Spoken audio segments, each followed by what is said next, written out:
10 fakta Iron Man, hero yang membuka Marvel Cinematic Universe.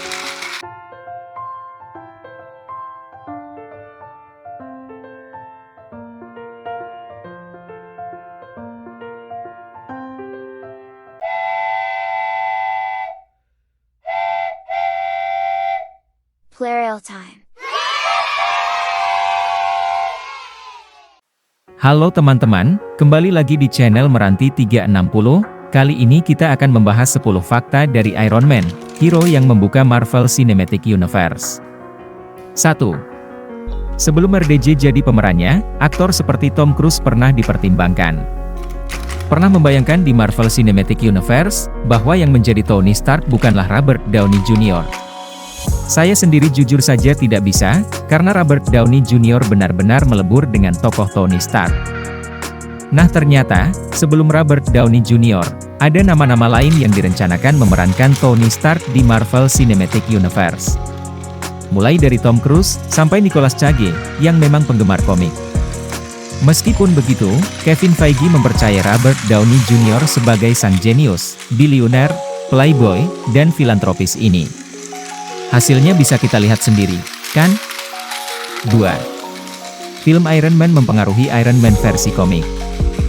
Biasanya film yang berasal dari komik itu dipengaruhi besar oleh komiknya, namun fakta Iron Man mengatakan bahwa ada yang unik di serial ini. Film Iron Man yang berada di Marvel Cinematic Universe ternyata cukup mempengaruhi perubahan di komiknya. Bisa kamu lihat dari tokoh Tony Stark sendiri, semakin kesini, penampilan Tony Stark di komik semakin menyerupai Robert Downey Jr. 3. Karakter Tony Stark komik terinspirasi dari Howard Hughes. Dalam penciptaannya, ternyata Tony Stark diadaptasi dari tokoh nyata yang pernah ada. Siapa dia? Dia adalah Howard Hughes. Bagaimana cara untuk menggambarkan Howard Hughes? Tidak perlu ditanya, Howard Hughes adalah contoh nyata dari genius, bilioner, playboy dan filantropis. Dia juga salah satu orang terkaya di dunia. 4. Makna benda di dada Tony. Kamu mungkin berpikir, kenapa Tony Stark menggunakan sesuatu di dadanya? Benda itu, akreator mini di versi film, ternyata adalah elektromagnetik yang membuatnya tetap hidup.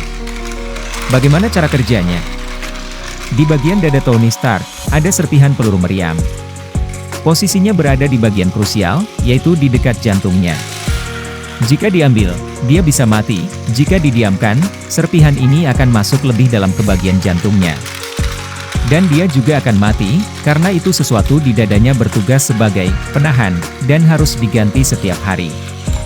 Namun untuk versi MCU, serpihan ini sukses disingkirkan sepenuhnya di Iron Man 3. 5. Alumni MIT. Apa itu MIT? MIT adalah singkatan dari Massachusetts Institute of Technology, dan ini bukanlah universitas fiksi ya, karena di Amerika Serikat ada Universitas MIT. Uniknya, Tony Stark lulus dari MIT pada umur 21 tahun, dengan berbagai macam gelar sarjana. Jadi fakta Iron Man itu tidak hanya menunjukkan bahwa ia kaya, melainkan ia juga genius, dan dibuktikan di komik dan filmnya. 6. Situasi unik Mandarin dan Iron Man di MCU. Bahkan kalau kamu sempat lihat animasi Iron Man yang pernah tayang di TV lokal, ancaman Iron Man di situ memang Mandarin.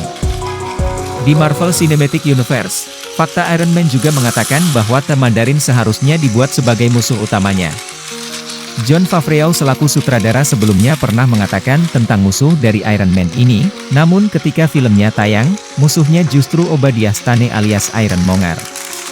7. Iron Man sebagai pembuka MCU sempat diragukan. Ini mungkin gak terbayang oleh kamu sekarang. Tapi sebelum film Iron Man pertama, Iron Man bukanlah hero papan atas di komik Marvel. Di era itu, hero paling terkenal Marvel ya X-Men dan Spider-Man. Meskipun begitu, Marvel Cinematic Universe dibuka dengan film Iron Man. Itu pun sudah direncanakan menjadi shared universe, film yang berhubungan dengan film lain. Jadi Iron Man ini diposisikan akan jadi film yang penting. Marvel sempat ragu dengan rencana ini, ditambah saat itu shared universe belum terkenal. Ingat, shared universe ini konsep yang baru populer setelah Marvel sendiri sukses melakukannya. Meskipun Marvel sempat ragu, namun lihat hasilnya sekarang. Iron Man kini adalah salah satu hero terpopuler Marvel, dengan merchandise seperti mainan yang laris manis. 8.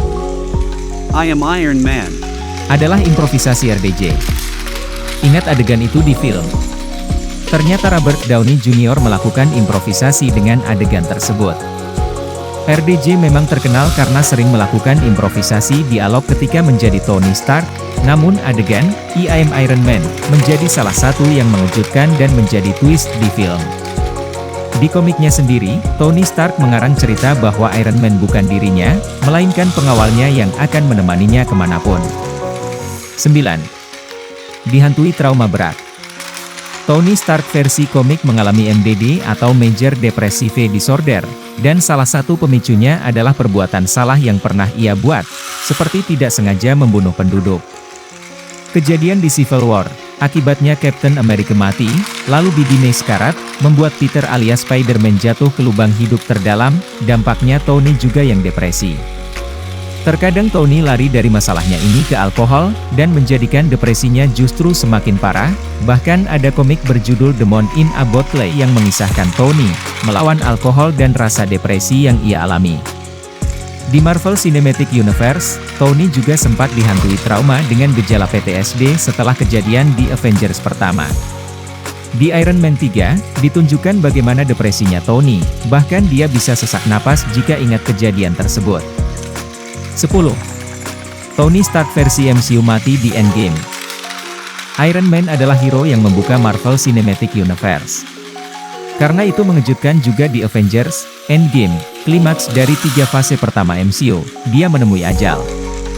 Penggunaan Infinity Gauntlet itu berbahaya kalau si pengguna gak sekuat Thanos atau Hulk. Bahkan Thanos dan Hulk pun sama-sama menderita cedera serius setelah menggunakannya. Saat Tony menggunakannya untuk memusnahkan pasukan Thanos, dia pun akhirnya meninggal. Itulah 10 fakta Iron Man, mulai dari MCU sampai komik. Gimana menurut kamu? Sampaikan di kolom komentar.